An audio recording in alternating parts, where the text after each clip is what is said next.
And you're here with your host from the great show SportAches. We got Bean Mode, the host with the most. So what's up? We got Smokey. You. We got me, last but not least, Knoon. So get us started, Bean Mode. What do we got? All right. So first, the preseason's underway. We're getting a look at the rookies. I want to hear your early rookie of the year pick. Robbie, you want to go first? Yeah, I'll start it off. My rookie of the year, it's a bit of a obvious pick, but it was the number 1 overall, Anthony Edwards. I just think the volume is going to be there compared to the rest of the players in the draft. So the volume combined with the talent, it's kind of an easy pick for me. I'm gonna agree to disagree. I think he's the best natural scorer in the draft. He is playing with D'Lo and Cat. Not, of course, but I wasn't gonna say anything, but that comment, natural score, like we can't forget LaMelo scored 90 in high school. Like, all right, let's relax. Like he was running the fast break and stuff. For 20 of the 90 points. You're right. Because everybody's seen that video where they count it. So whatever.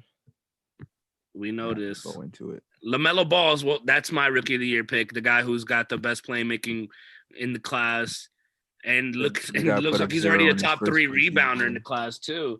I mean, obviously he's coming off the bench right now behind Devontae Graham, should have been most improved player of the year last year, and Terry, the not so scary Rozier.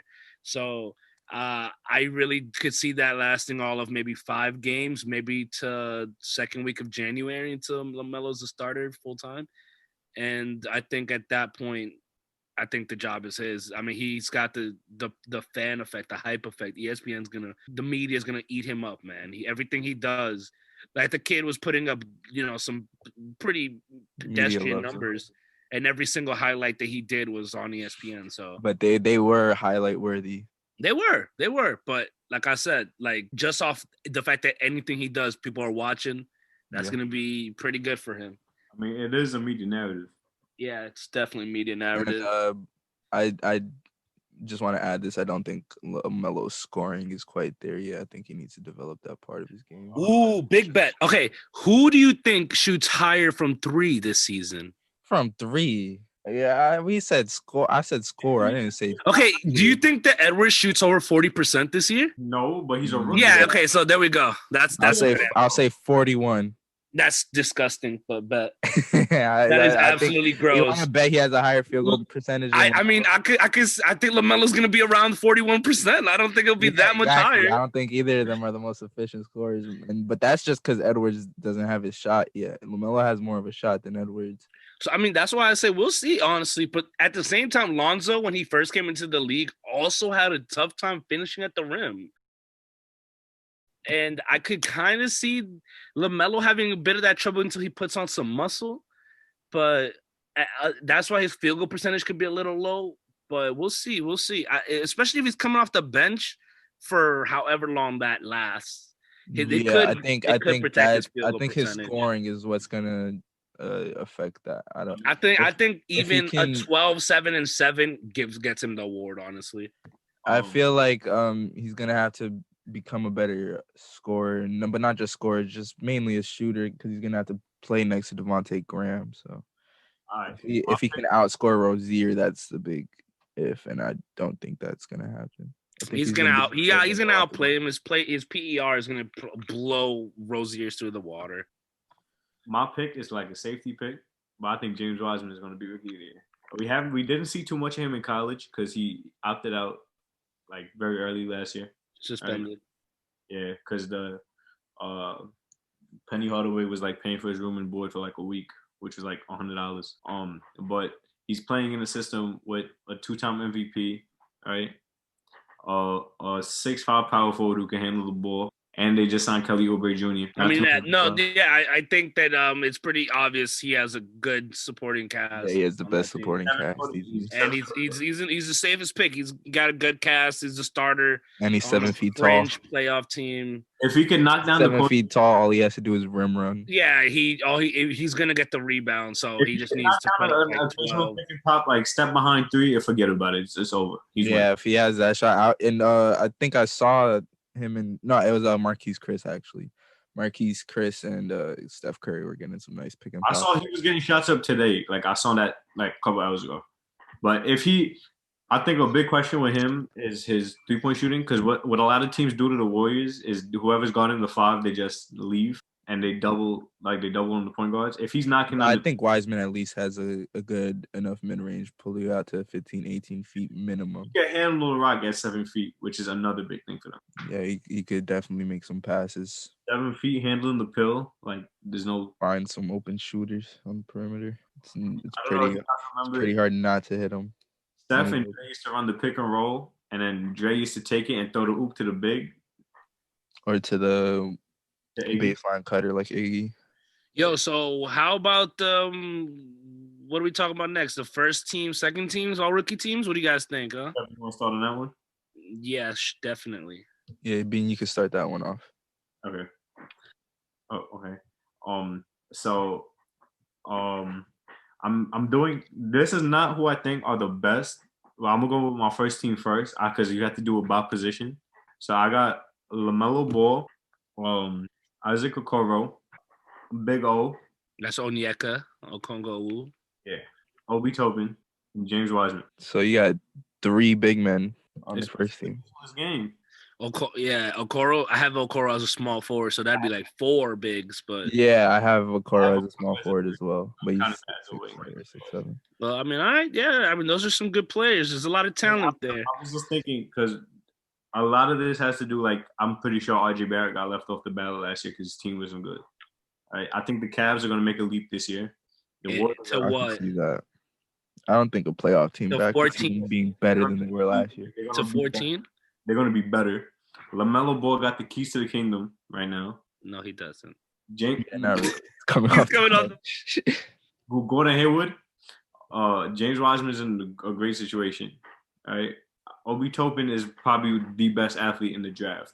Like, there's no getting. And then maybe. And by February, he's going to be starting over Clint Capella. You heard it here first. Oh, that's a big statement. Yeah. Do you know who Clint Capella is? He's a very capable veteran. Y'all want to do y'all first team first, and I'll spin back to second team. Yeah, I got my first team goes LaMelo, Okoro, Wiseman. So we got 3 of the same guys.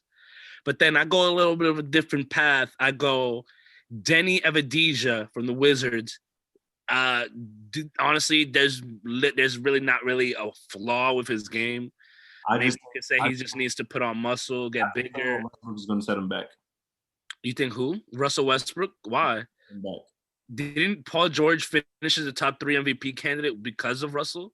I think that the narrative around Westbrook needs to change immediately. No, he's not a bad. He's a great teammate and excels his teammates. He brings out the best in his players. From the standpoint of like being a rookie, you got to be able to make mistakes. But I know, but like as we've seen from the preseason game where he shot 6 of 6 from the field, rebounds, makes the correct passes, plays fundamental defense. The shot looks better. The shot looks better. I honestly think that having a player who can just honestly, a player like Denny, who is probably the least likely to make mistakes rookie out of most of the players in the class, and to be able to just I would argue Toppin. And Toppin as well, but to find his spots, get Russell's going to be slashing and driving and dishing.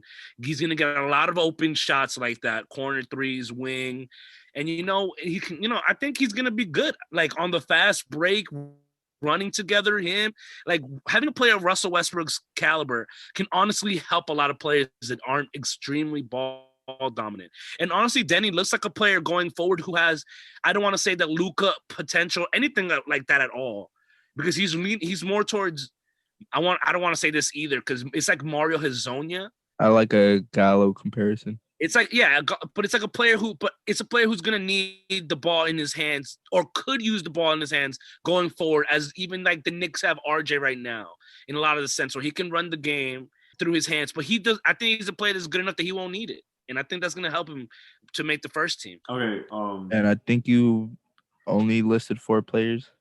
Oh, and Killian Hayes. Sorry, he's a starting point guard of the Pistons. Derrick Rose is guiding him. I loved his touch. I loved his game. If he would have fell to the Knicks at 7, I would have honestly been very happy about it. I'm not mad at that pick. He's really raw, but he I see the talent there. It's there. The foundation is 100% there. I think Topin fits our timeline a little bit better. Yeah, behind Randall. No, we're gonna get rid of Randall. Okie dokie. Okay, Robbie, you want to go give us your first team? Yeah. Okay, my first team is looking like LaMelo Ball at the 1, Anthony Edwards, followed by Patrick Williams in Chicago. I like his 3-and-D potential. I think he's gonna be getting up some shots over there. And then I have Denny at the 4, and then Wiseman at the 5. Again, just to touch on Denny again real quick, he's passing the eye test in preseason. The shot looks better. The offense is looking pretty polished. He definitely looks like he was working on that shot. I definitely saw videos of him working on the shot as well. And Wiseman, it's the safest pick. There's a reason he went second to the Warriors, because he was probably the safest bet in the draft, and he fit their system pretty well. He's a 7-footer that could dribble, shoot, do it all. So second team for you? All right. So my second team, but I'm not going by like how y'all did the 1, 2, 3, whatever. But I got Anthony Edwards, right? Like he's a raw scorer. I think his touches might be limited, but he could score. I like Patrick Williams a lot, like Robbie just said. I also have Cole Anthony on my list. I think like he just has like a good natural feel for the game. Great scorer.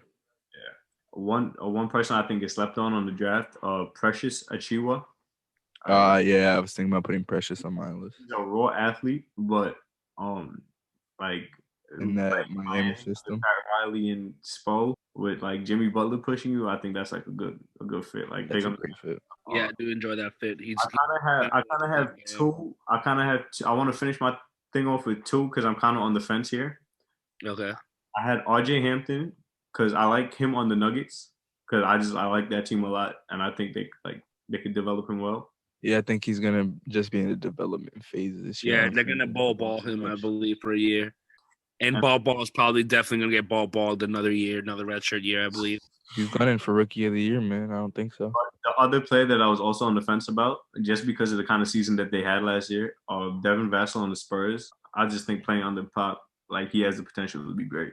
I think we obviously have to keep going, but just because you're saying that, I honestly do think that Vassell is Vassell's gonna be in like the Jaylen Brown category. And I remember, and I promise you, I remember when we were talking about making this podcast. The night we were talking about making the podcast, and we were talking about how the Knicks fell to 7th, and we might end up with Vassell. I said, watch if Vassell goes to the Spurs, he's going to be a star. I told you that, Kevin. That's true. Hey, you did say that. You did. I think that's a perfect fit for him. Honestly, another player that was exactly the same archetype that, like, had some injuries, been banged up, and we didn't get to see a lot of him is Lonnie Walker. But from what I've seen more than enough to know Lonnie Walker is guaranteed up next. Guaranteed. I said it right here. Future takes. Everybody can rip Kevin Nunez if I am wrong. Lonnie Walker is up next, dude. All right, I'm going to go with my second team. I have a bit of a wild card at the point. I have Malachi Flynn. I love it. Yeah, I really like the dude out of college. In the Raptors system, he's going to be getting. Hopefully, he gets enough tick to make an impact on the court and show the voters his impact on the game for the Raptors. But he's simply just like a bucket and a great floor general too. And then I have Desmond Bane at the shooting guard for the Grizzlies. I really like the guy's shot. I think they're gonna have to get him involved. They need the shooting. They're gonna need to depend on some of the. They didn't even bring in new guys really. They have Justice Winslow, who they traded for Jay Crowder last year, and he's not a shooter either. So they're gonna need 3-point shooting from somewhere. And I have Devin Vassell. Bruno already touched on it. Great fit in the Spurs system. I love Greg Popovich coaching him. He might end up being one of the steals of the draft. And Jalen Smith at the power forward, he's gonna fit in seamlessly with Chris Paul and Booker, and he's also gonna have Ayton at the 5, and it's a pretty modern build for a 4 stretch 4, and hyper athletic, a great athlete. The guy's a pretty good talent. And lastly, I have Onyeka Okongwu. I only have him on my second team because I don't see him getting enough burn to make a big enough impact to get that first team vote. But I definitely see the talent. I like the guy, and hopefully Atlanta gives him enough burn to be a force. I respect it. I respect that list. My list, I start off with Anthony Edwards, missing number 1 pick. I honestly think that he's going to have more than a little bit of struggles with his field goal percentage and his 3-point percentage, just scoring in general at the next level. I think that he's going to have a little bit of trouble with the fact that there's just going to be a 7-foot-tall giant man in the paint, unlike college for him, you know? And a lot of people, you know, had that trouble. A lot of slashers have that trouble at the next level. I think that it's fair to say that even Zion has underwhelmed as far as dunking on people as we've thought it would see at this point. It's just not as easy as one would think. The big man in the NBA is kind of huge. I mean, when we have players like Giannis Antetokounmpo playing the 3 and stuff like that, and KD and Jason Tatum 6'10" now, like the NBA's got a lot of bigger players. Those are just the standard 5s usually for colleges. So. And that's not to say that I don't think Edwards will has all-star potential. You know, obviously, kid's a ticket seller. Kid's amazing. But I think second team. And after that, I'm going to go Theo Maledon, 2nd-round pick from OKC. That kid's got – I mean, the other day dropped a 20 ball in the preseason. I'm definitely liking what I'm seeing in the preseason right now. The way that he plays, it's not about the fact that he had 20. It's the way that he got to 20. The soft touches, the finesse of the hands around the rim is really critical so that when you even get those unexpected contests, he can change his hands in the air. And that's not something you can really teach. That's instincts, you know? That's being able – that floating, you can't really teach that. And the way that the soft touch off the glass, it just screams European ball. But he was aggressive. And hopefully the OKC has a great system. There's gonna be a lot of opportunities for playing time on that team. And hopefully he can get enough playing time to, you know, to justify a second team. And after that, another play on OKC, you gotta be quicker, is Alexis Pokusevski. He was an early pick, nearly a lottery pick, if not a lottery pick, actually. I think it was 17. And the kid's a big man, a shooter. He's going to be able to do a lot of things right. And as I said, with vets like Al Horford and stuff on that team, and there's also going to be a lot of minutes going around for young guys. And I think he can snag some minutes. And but this could be a progression year. Theo Maledon, that could be another guy that they're just kind of red shirt, if you will, you know, where they're just going to be traded a lot. But anyway, we got Obi Toppin, also second team. You know, Julius Randle is probably going to stop him from first team. And Jalen Smith also is my last guy. Traded at the deadline. Hopefully Randall's traded. And Jalen Smith, obviously, starting on the Suns. They got a great team. He's got Ayton beside him. He's going to just be catching lobs all day just catching lobs and passes off Chris Paul is going to take a huge burden off to having to score yourself. And then after that, he's going to be defensive minded, and he's already great at that. I think it's perfect fit. They knew what they were doing. Yeah, it's a great pickup by Phoenix. So what's the topic we got next, huh, Bean? Okay. So I just one thing that you said that they all there's no big man camped out in the lane. Like we've seen that way too many times. Like Jason Tatum took leaps when he came to the NBA. And the same thing, Lucas said he felt the same thing then in overseas too. There was nobody, the help defense was almost non-existent compared to what they're accustomed to. Okay, guys. So the season's about to start on the 22nd. Who do you think had the best off season? This short no season, but who do you think did the best in free agency or trades or drafting and all that? Kevin, you want to go first?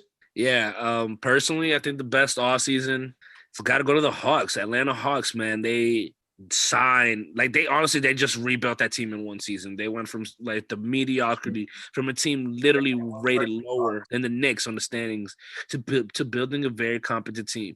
The trade acquisition of Clint Capella at the deadline, even though the season ended after that, it's playing such a huge he was injured role when they traded for him. It's playing such a huge role right now. And they've got, Gallinari's coming on a nice contract. They just got the pieces. Okongwu. Yeah, Okongwu was great. DeAndre Hunter looks like, honestly, I don't even want to say this, but DeAndre Hunter could be the next, like, Kawhi Leonard, man. I told you. Like 6'7", and I never disagreed with you. I just said it would take time. I definitely remember saying it would take time, 100%. We gotta get ratings, bro. What are you making up these false statements for? What false statement? When DeAndre on the next Kawhi Leonard. Get the fuck out. I mean, he was signed because of a bucket. What was his best thing out of college is definitely defense. He's defensive player of the year in his conference. Like, he's definitely a lockdown. I mean, his length is there, his height is there to do the comparison, and so just off the fact he's a better shooter than Kawhi. Yeah, he's a better shooter off rip than Kawhi. His hands are ginormous. What am I missing? What is he? Oh, I guess I could say he's looking right now better than Kawhi did in his second year. So I would agree with that statement. Yeah. So I guess that's about the Hawks. And then Cam Reddish is going to become a beast in the NBA eventually too. So and they got Rondo and Chris Dunn rotationally. That's going to fix up the defense. That's going to show good up perimeter defenders. They've got a great team. And didn't they get Bogdanovich or Bogey? Yeah, I don't know where they could go wrong. That team has layers. The fact that they have Kevin Huerter and Cam Reddish, having to sit back burner a little bit because they got so much depth is pretty nice, And Okongwu, that second unit's lit. Their second unit is stacked. Some young studs on that second unit. But go ahead. All right, let's see who you guys got. I never said they had a bad offseason. I just didn't think DeAndre Hunter statement lined up with common sense and logic. I mean, but it's his best fit. I'm pretty sure that was the player he's compared to coming out of college. And we're not saying he's going to be fucking Kawhi, top 3 player in the league, but the guy looks, if there was anybody who modeled Kawhi. 3-and-D wing. Okay. You want to go next round? Oh, yeah. So I think, this is once again another obvious choice, but I think the Lakers had like the best offseason. They picked up 6th man of the year, Montrezl Harrell, all right, which now gives them the opportunity to kind of play small, right? And they also he kind of brings like an outside presence to the 5 that they were missing with Dwight, even though he's not like the best shooter, he can knock one down. They picked up Dennis Schroeder, right? With another great. That was the one thing they were missing, like a solid backup point guard in the playoffs, and they got it. I think they Rondo. Rondo. About like somebody who goes to get their own bucket, that kind of guard. He's not a bucket, but he can get his own bucket. It's like they were the best team in the league, and they improved on themselves. That's true. Honestly, they had to with the Nets coming back. Kyrie packed up Danny Green. Yeah, they packed up Danny Green. They had to get that money. I mean, I like it. Wesley Matthews is a good pickup. He's gonna do what Danny Green was doing easily, and they got Montrezl is gonna be ridiculous for that team. Yeah, and it was ridiculous that he signed there. Horton Tucker is a beast. Kuz is a beast. They got studs. Yeah, they're definitely the favorites. Marco Sol is gonna niggas are gonna be like Marco Sol in the playoffs when he's cooking everybody. Like what? Yeah, he's not the most athletic, but if he could drop a 20 ball, that's all they need. Like he's gonna go. If he drops 20 in a game, that they won that game. We need 12 and 12, and we're good. And he's got great court vision, and he can drop a 3 when he has to pretty well. So IQ and defense. He's won a championship too. Like that's and honestly, if Powell signs on, it's over. It's over. Oh yeah. But we'll see. And all right, my pick for the best offseason has got to go to the Phoenix Suns. The acquisition of Chris Paul, CP3 in Phoenix, that's a huge pickup. They needed a point guard for forever. Away from Ricky Rubio to somebody who can not only create for others better than Ricky Rubio can, he could also create his own shot and also play lock-up defense on the other end. And they also added Jalen Smith, great stretch four, gonna fit seamlessly with that team. Another lob threat for Chris Paul and Devin Booker on the pick and rolls. And they also added Jay Crowder as well. I think he's an upgrade from Kelly Oubre as far as defensively and 3-point shooting wise. He's not quite the slasher, but for what they need, he's gonna bring it. He's gonna bring that intensity on defense. He's gonna bring some great shooting, some grittiness on offense. A playoff player for sure. He's playoff player, lots of playoff experience. Just went on a finals run with the Heat. Yeah, it was a great offseason for Phoenix, and they're definitely in the playoffs for me.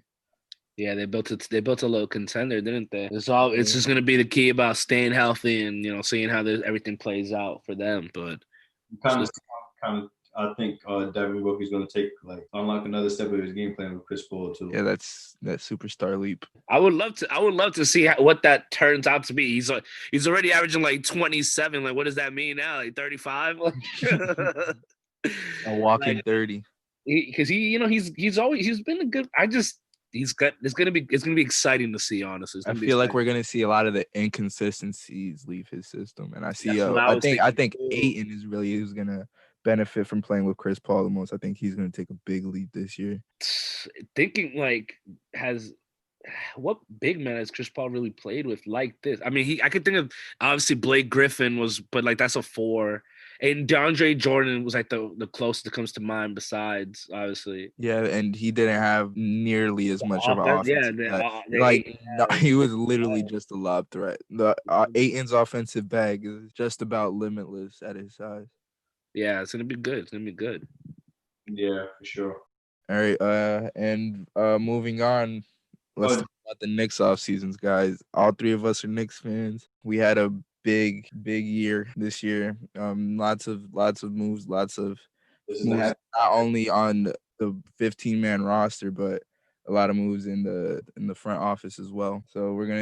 So we definitely saw Leon Rose start to take over and start to leave his imprint on the Knicks regime. Most definitely signing many CAA employees, former players, players signing the CAA, signing, KP. If the real know who the real KP is, his former assistant coach on the Kentucky Wildcats team. And the Knicks are just getting Kentuckied up, and being the pipeline to the NBA of, Kentucky is not bad. So I'm all for it. I love our offseason. We didn't make any huge signings. The Nerlens Noel signing slightly. I don't think we had to make a splash. I didn't want to. It wasn't the offseason. Yeah, I'm happy with Obi Toppin. I think he's a great selection.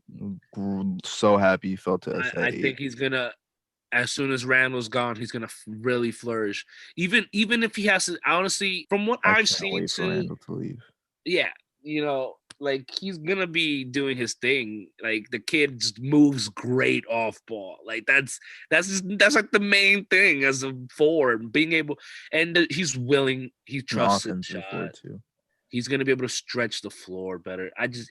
Honestly, right now, the Knicks are playing the Cavs when we're recording this in the preseason.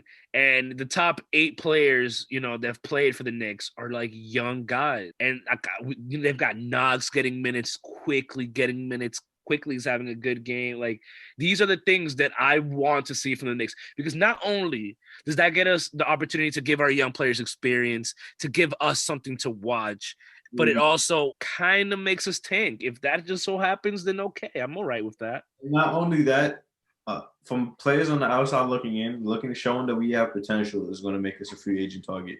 Like you've seen it with the Clippers. They competed like with whatever they had, and then they ended up signing like 2 of the biggest stars in the league. And the Nets kind of did the same thing. Like I think that's what exactly. Building up the young players to be able to bring the big contract. That's what it's all about. Getting those small contract players to play like big contract guys, so we can pull the other guys in time. We could pull that contract. That's like how when the Celtics could get Kyrie and all these guys to come over, because Tatum and Brown were not getting paid anything, and they're playing like all-stars. Like, and like that's just kind of how it always is with those players. Kyrie was already there when they drafted Tatum, like that rookie. Like he didn't play yet. Oh yeah. But yeah, it was that offseason. I don't know about it. Might have been him. Weird. Kevin Knox right now got 11 points on 4 of 7 in 17 minutes, 2 threes and 4. Yeah, I saw that. But yeah, I think the main priority for the Knicks should be getting rid of Julius Randle, letting Obi Toppin develop and become a star player in our system. I really see his potential, and he could be a combo 3-4 potentially. I don't know if it'll work with Randle. I doubt. My problem with Randle is that he's a horrible number 1 option, horrible shot selection. Like he will take it up over 3 guys repeatedly, and bringing back his best friend and his 3-point shot is just not consistent enough to fit next to who we have next to him. That's it for this week. Thank you for tuning in to the SportAches podcast. You can follow us on Instagram at RobTheGod17. What about you, Kevin? Dakid Nunez, DATKIDNUNEZ. Or at Varun_ARJ_OONSINGH. You could also follow us on the SportAches podcast. At SportAches. On Twitter, on Instagram, SportAches. And last but not least, like and subscribe on Apple Podcasts, Spotify, SoundCloud, wherever you get your podcasts at, you will get us at. Thank you for tuning in.